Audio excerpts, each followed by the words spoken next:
Somewhere, the baby was crying.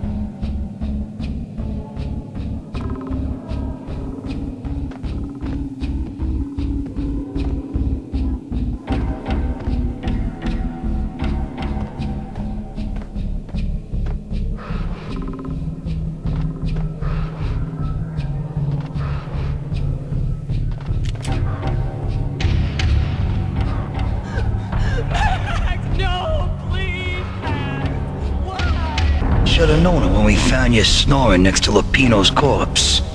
A comedian, huh?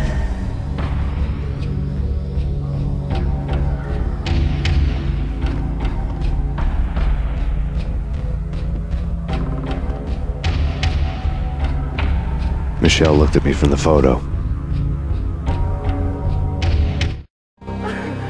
The Payne family. Happiness captured in a Polaroid moment. I had thought it would last forever, till death do us part. I didn't want to think about it. As long as I didn't, it could never happen. But I had broken my own rule. The thought had already slipped in. Fear was rusty needles poking at my brain. Cold and scaly, it slithered down my chest. The pictures were filled with good old times. Alex and I had a few moments of glory between us. Crime-fighting comrades, the best in NYPD DEA collaborative team. Good-hearted macho bullshit like that. I would have given anything to have him here as my backup. No such luck. No luck at all.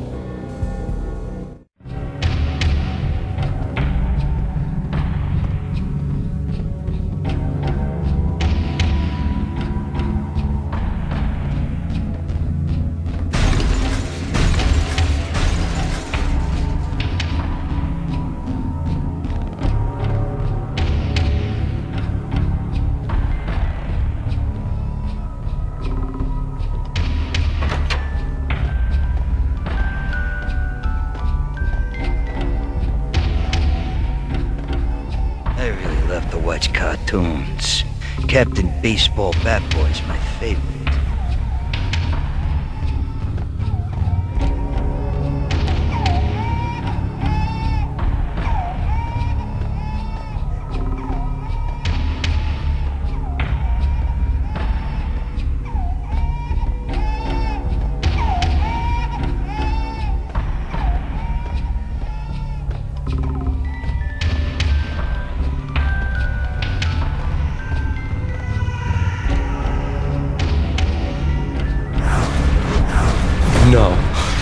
No, please God, no.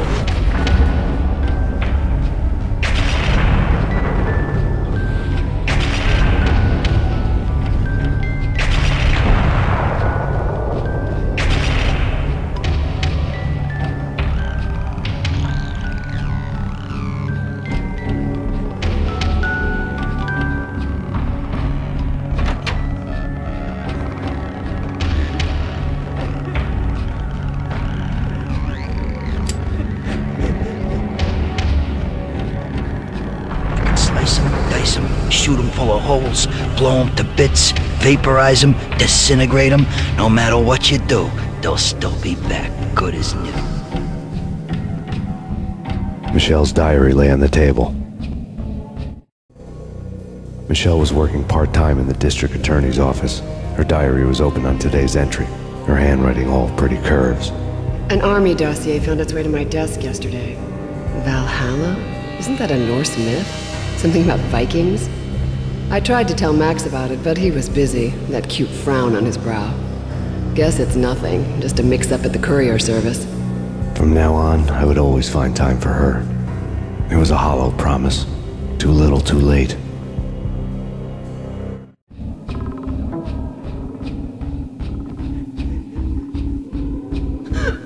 Max, no, please, Max! Why? I didn't mean to. I'm sorry. Max, no, please, Max! Why? I didn't mean to. I'm sorry.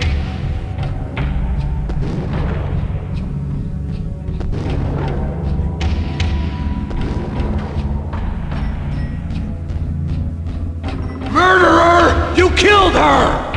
Not Nothing like that ever happens in the real world.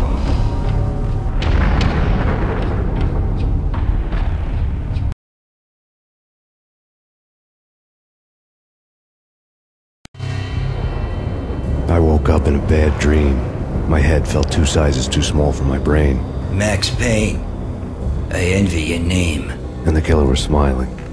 Pleased to meet you. I'm Frankie the Bat Niagara. Niagara, as in you cry a lot? He had a baseball bat and I was tied to a chair. Pissing him off was the smart thing to do.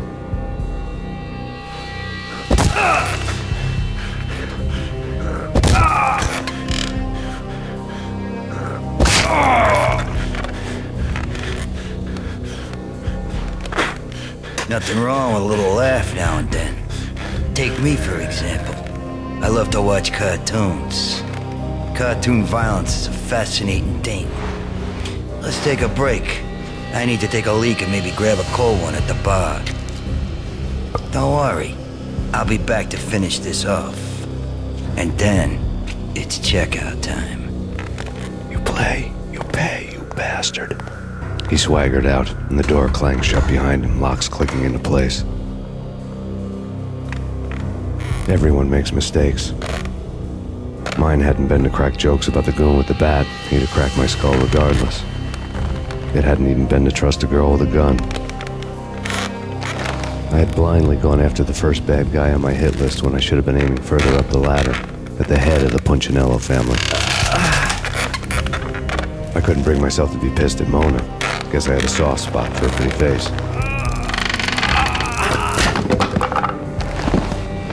But when somebody decides to play baseball with your head, you tend to get sore. They had dragged me back to the basement of Lupino's hotel. I was beaten, bruised, and blue. I felt like the chair I had broken to get free.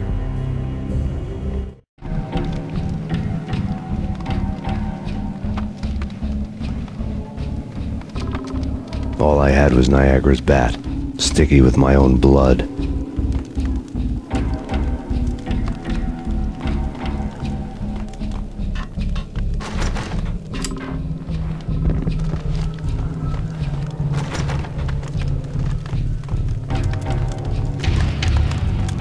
Without a gun, I'd be no match for Frankie's men. I'd have to play hide and seek with them.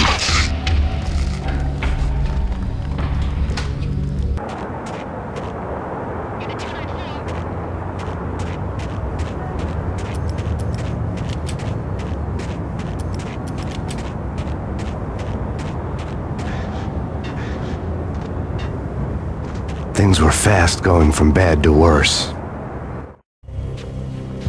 The men in blue had come and gone. They had decorated the place with chalk outlines and tied it together with yellow tape. The cops who had stayed behind were dead. Frankie, his boys, and I had the place all for ourselves.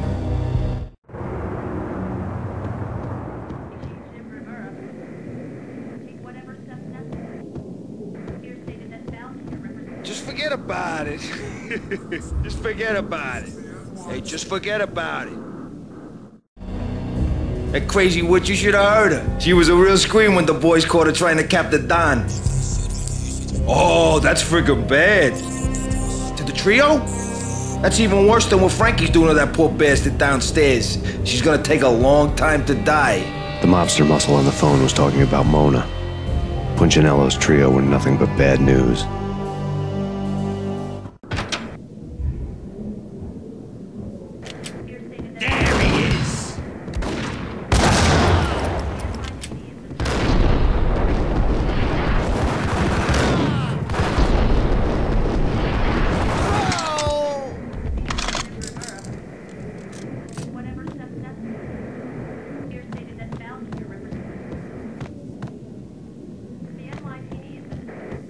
More evidence that Punchinello didn't like me much.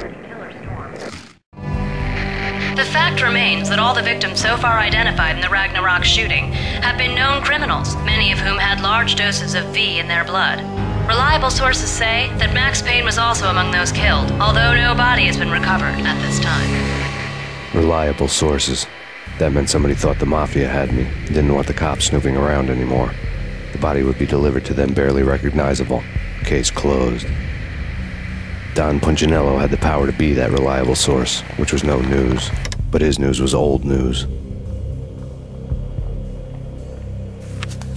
Framing me hadn't been enough. Don Punchinello had put a hit on me. He wanted me dead, and it had been important enough for him to give written instructions to Frankie about it. Max Payne should die like a dog for the trouble he's caused. Frankie, I know I can trust you to give this matter the dedication it needs.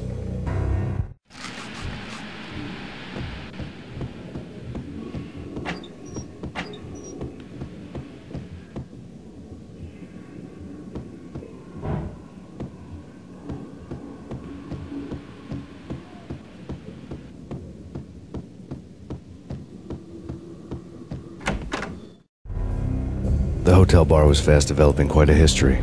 True to his words, Frankie was there, having a beer. Jesus Christ. How the hell did you get loose? Got bored waiting. Thought, what the hell, we could just as well finish this here.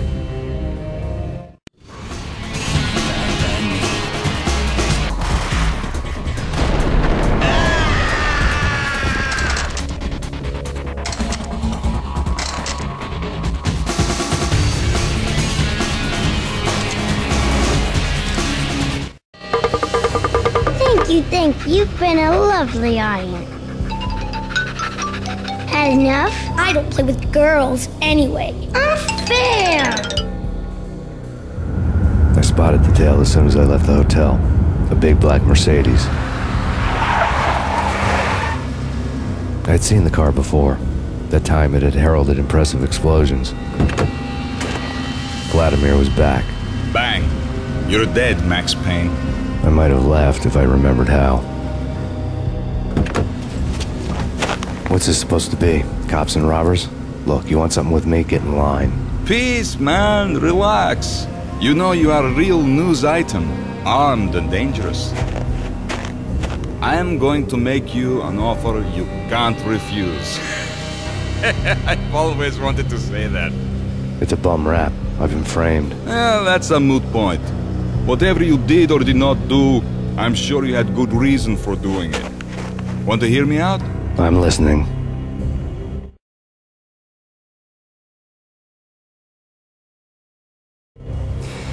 Punchinello messing with V is bad for business all around. But that's not all. There is this guy, Boris Dime, used to pull jobs for me. He's the captain of the cargo ship Charon. Now the bastard turncoat has gone over to the other side, Punchinello's. The ship's loaded with high-res hardware, guns, my business. If Punchinello gets hold of that cargo, he's won and I have lost. And you'll have your work cut out for you. If you want to get to Punchinello, you'll need heavy-duty persuaders. I am just the man to get them for you. Change the ship back under my flag, maybe pop 2 in the traitor Dime's head while you're at it. You'll get enough guns to start the apocalypse. You in or out? Let's get this show on the road. Vladimir was one of those old-time bad guys with honor and morals, which made him almost one of the good guys. None of us was a saint. The Brooklyn riverfront was a maze of rusty containers, sharp-boned cranes looming up from the snowstorm.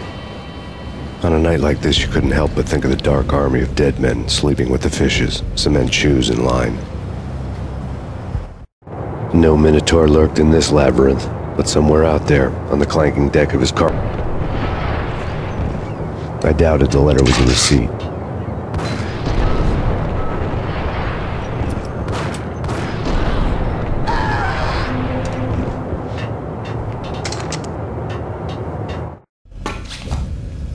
Rico Muerte had come to town to do more than just sort out family troubles. Exhibits number 1, 2, and 3. A briefcase of money, a sniper rifle, and an envelope with one word neatly printed on a folded piece of expensive paper. Mayor. It didn't sound like a mafia contract at all. It was too cold and too to the point.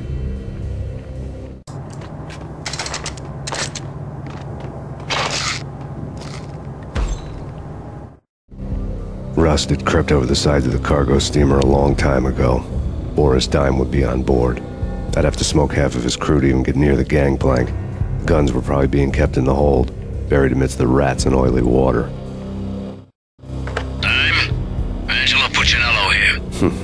Angie, tell me, how much did Dime cost you? I bet it was more than his name. Max Payne, Right the first time. you're dead, punk. You sure you're not confusing me with Boris here? But you are right, of course. Pretty soon we should get together and have a talk. You son of a... Pissing Punchinello off was a dangerous game, but when people get mad, they make mistakes. I should know. That's where I wanted Punchinello, mad enough to trip over his own feet, preferably into a grave.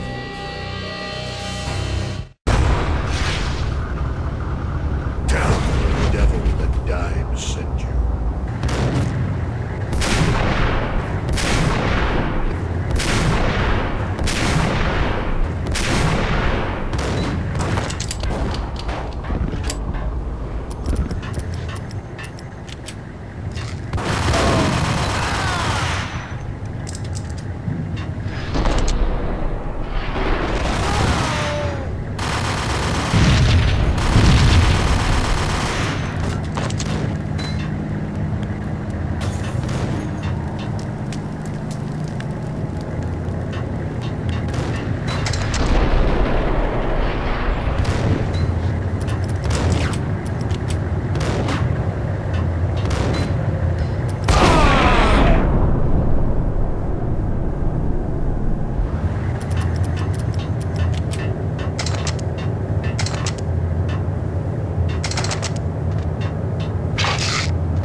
Did you get everything you need? Check.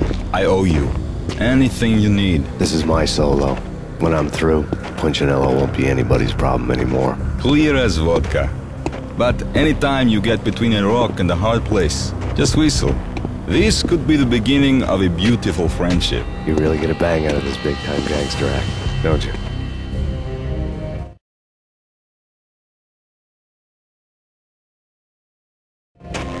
Even with all this firepower, I figured I couldn't get to Punchinello at his manor.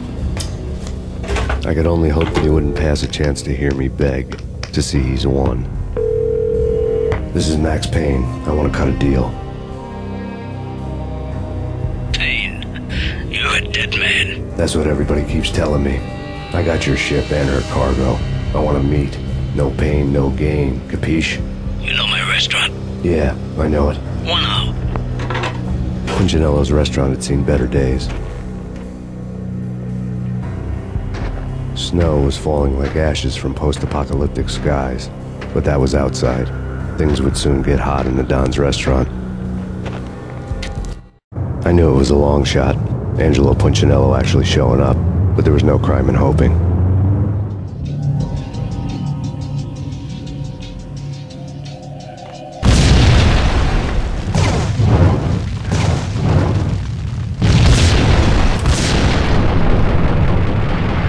Punchinello was burning to get me. The feeling was mutual.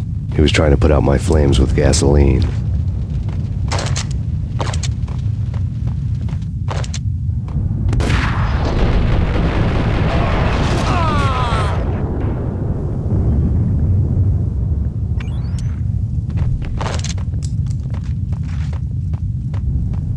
The mobsters have been guarding a real treasure. The way out of this disco inferno.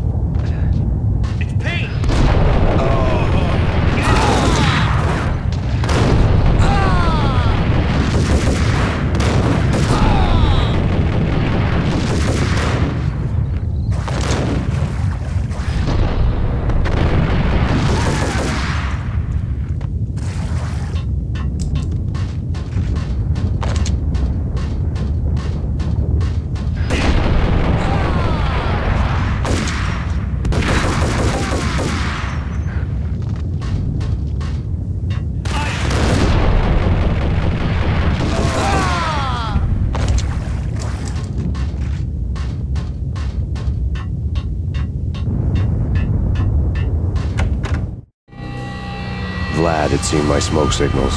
The Mercedes was revving to go, almost drowning out the Banshee well of the sirens. You coming? We'll drop you off at the Punchinello Manor. Sounds good to me. When this is over, look me up. I could use a professional like you. I'll keep that in mind.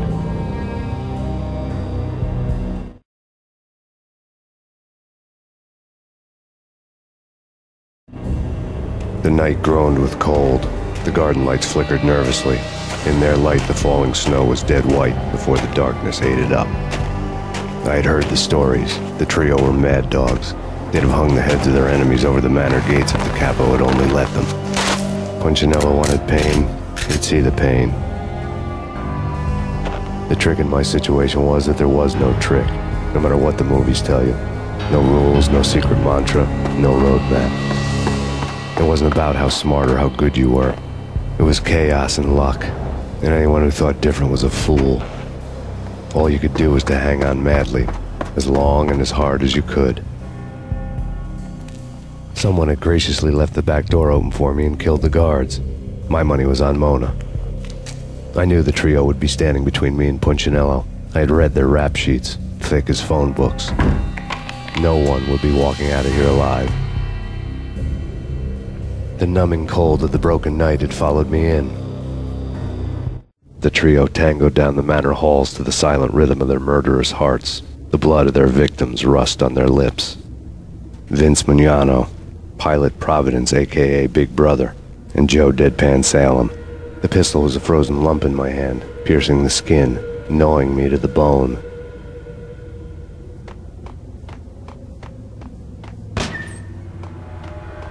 In death, the thug had been promoted to messenger. Someone hadn't enjoyed the Don's hospitality. Someone with a flair for the dramatic. Someone who had let herself out of a locked cell and past a couple of armed guards. My thoughts were on Mona again. I could only hope she was a good enough gambler to walk away while she was still winning, before she'd run into the trio. Payne! Payne!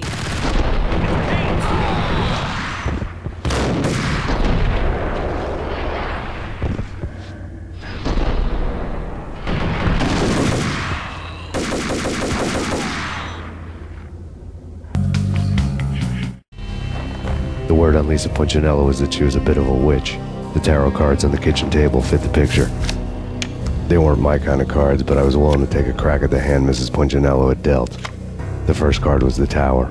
Maybe that was supposed to be the manor. It got easy after that. The devil was the master of the house, and death was me, coming for him.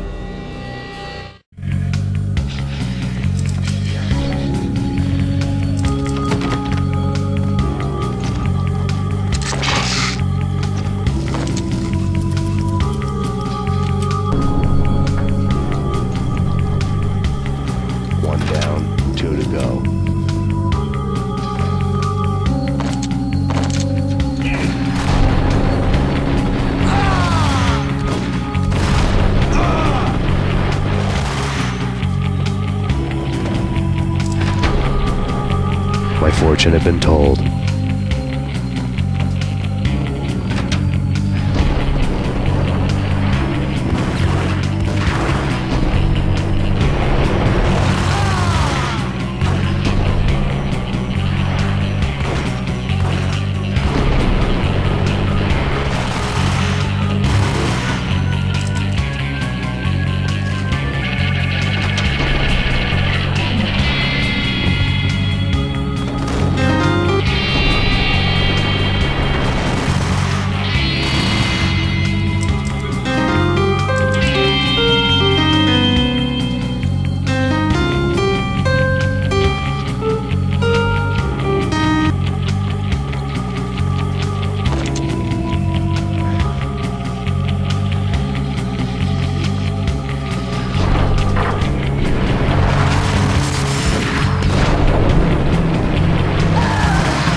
was too late for her.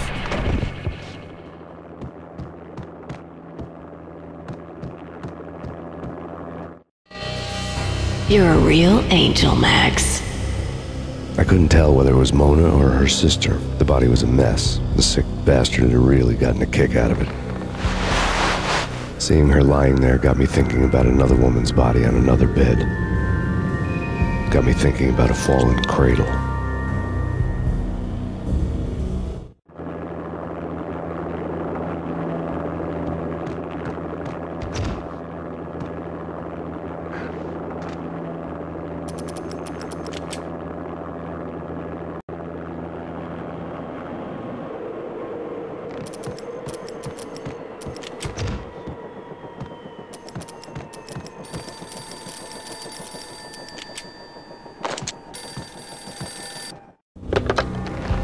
Payne. Talk to me. Alfred Woden. You've got company. An armed helicopter just landed on the manor grounds. You must hurry. The more the merrier.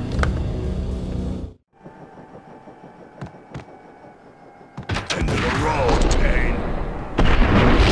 Vince Mugnano.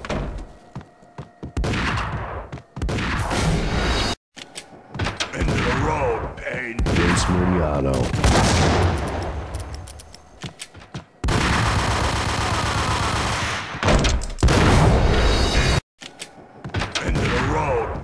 Vince Mugnano.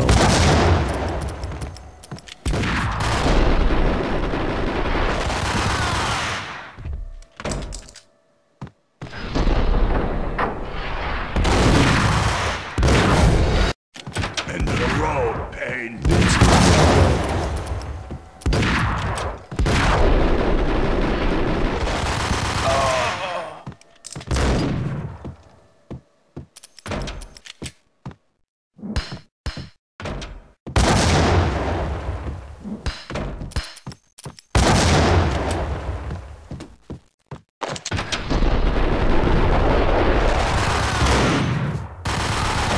Punchinello's trio was done for.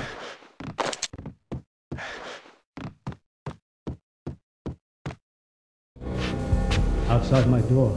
Hurry. He's coming for me. You gotta hurry. Please. I could hear Punchinello on the phone begging for help. He should have been saying his goodbyes. Punchinello was a pushover. The moment I stepped into the room, he folded like a deuce before a royal flush. No, wait. I was just doing what I was told. I couldn't refuse. She's someone high up. Government, maybe. I don't know. He was trying to buy more sand for his hourglass. I wasn't selling any.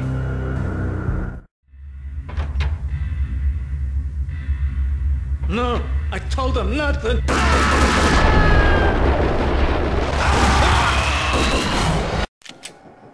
End of the road, Payne. Vince Mugnano.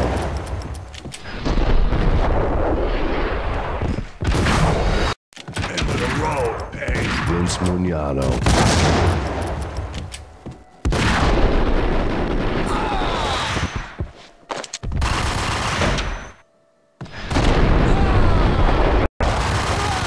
Punchinello's trio was done for. Outside my door. Hurry. He's coming for me. You gotta hurry. Please. I could hear Punchinello on the phone begging for help. He should have been saying his goodbyes. Punchinello was a pushover. The moment I stepped into the room, he folded like a deuce before a royal flush. No, wait. I was just doing what I was told. I couldn't refuse. She's someone high up. Government, maybe. I don't know. He was trying to buy more sand for his hourglass. I wasn't selling any.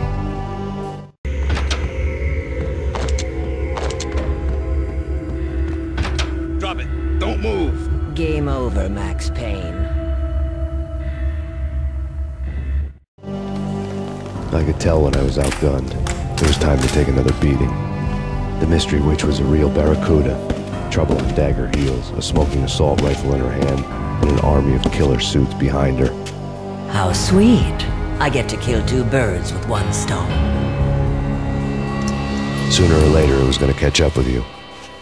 Mr. Payne, It's time to show you the benefits of my brew. Be a good boy now. You'd find that Lady Luck was really a hooker. You were fresh out of cash.